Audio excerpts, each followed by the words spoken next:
I think you have to vote for Democrat because the Democrat Party is the only pro-democracy party left in America, and nothing else matters. Joe Trippi, who the political Yep. consultant, who I think was one of the best of his generation on the Democratic side, kind of invented modern politics in the Dean campaign. Joe and I used to do campaigns against each other all the time, and I hated it because he was so good. But Right. we look back at what we would make attack ads about, and it was like, well, should the capital gains tax be 32 or 28%? And that was the battlefield. And now you look at it, it's like quaint, like really. We made an attack ad about that. And, I don't think there's any Republican Party to go back to.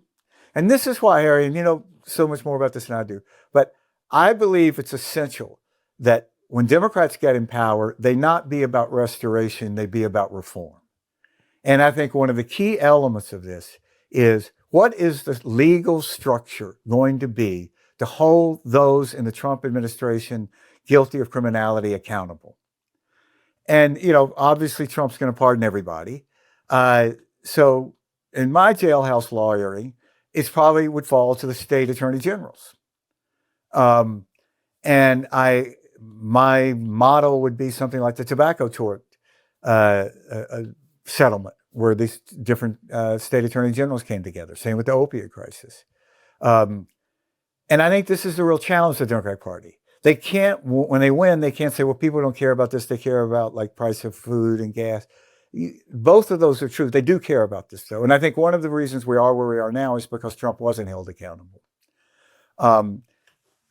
Yeah. And look, and it's easy to foresee those kinds of critical cracks if the party regains power between those who say, we got to move forward and not squander our chance now by being retributionists, and those who say, come on.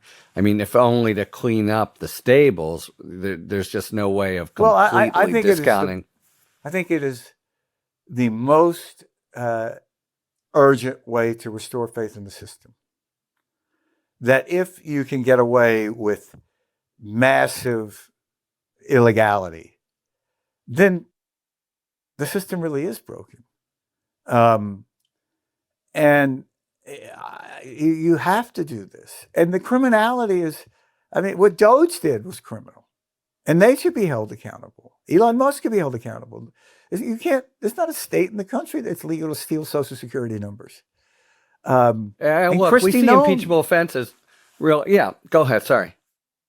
No, but Christine Noem. This isn't going to be, look, what I say basically is, if it's January 1, 2030, and Stephen Miller is either still living in the country or not on trial, we failed.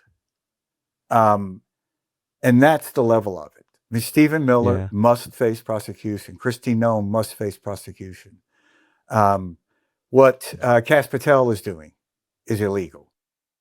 You can't use government resources to go on dates repeatedly. It's okay to be a drunk.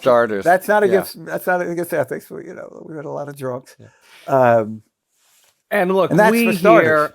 That's for start. So this is going to be a much, much bigger debate. But we here are the country, the democracy, the American experiment, because the corollary, or really in some ways the headline of all the terrible things and the degradation of the Republican Party has been the damage inflicted on the constitutional democracy as a constitutional democracy. Let me double back a little. You said some really pungent things about Republicans going forward, how Vance, he's basically made him into a trained monkey and having to disavow the things he stands for.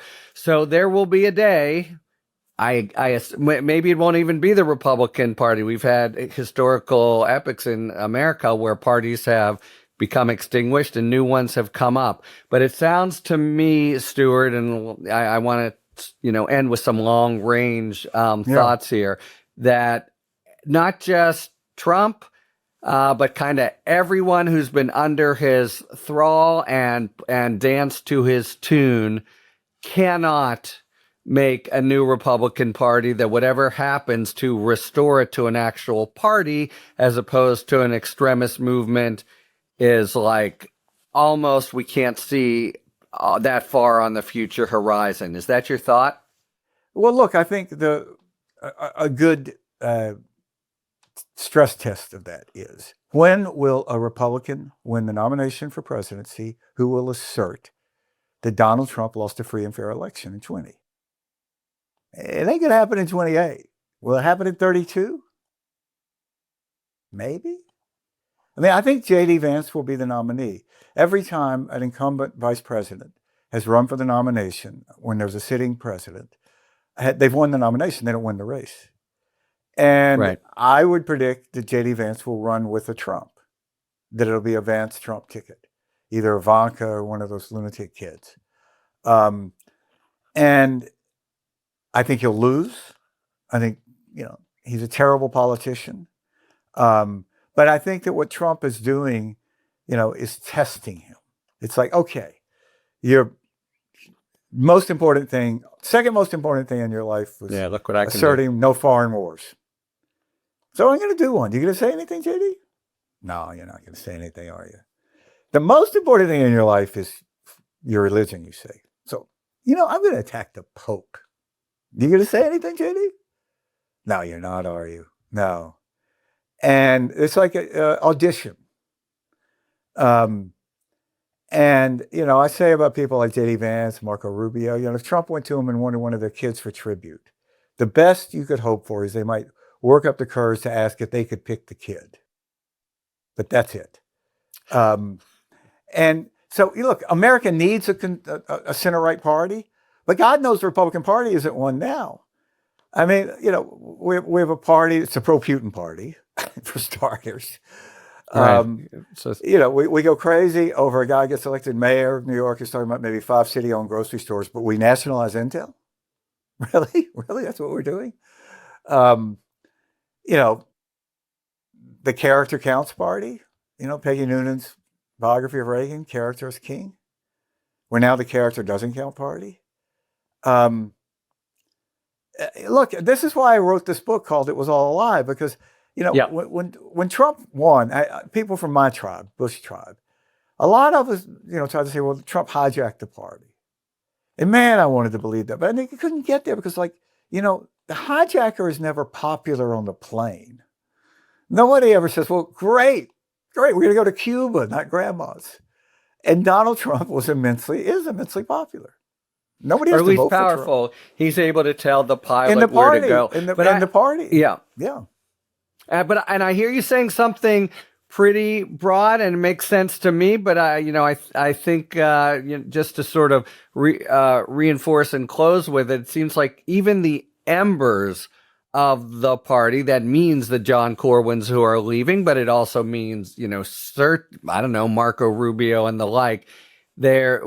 Trump, as a lame duck, whatever, will continue to assert some kind of dominance that will distort things. And basically, I think, am I right? You're saying they got to get this movement, not party, has to get its brains bashed in a couple times before anything changes?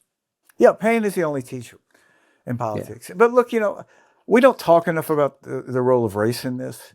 America's becoming a minority-majority country. And all the Stephen Millers in the world can't stop that. So, Trump's coalition in 20 was 85% white. Then there was great sort of celebration amongst the Republicans that they had increased their margins. Okay, it's 84% white. And he won in 24. Right. In a country that's 59% white and less so when we finish this. And that's why they're trying to curate the elections, because they can't win with the America that is becoming. And nobody ever tried to change the rules of a game you were winning. It's sort of axiomatic. And look, I tell you, I think you like optimism, indoor optimism. I'll say one thing. Look at what happened in Hungary. And I was there before this election not too long ago. And it's hard to imagine how difficult it was to run against Orban. You couldn't buy any television time.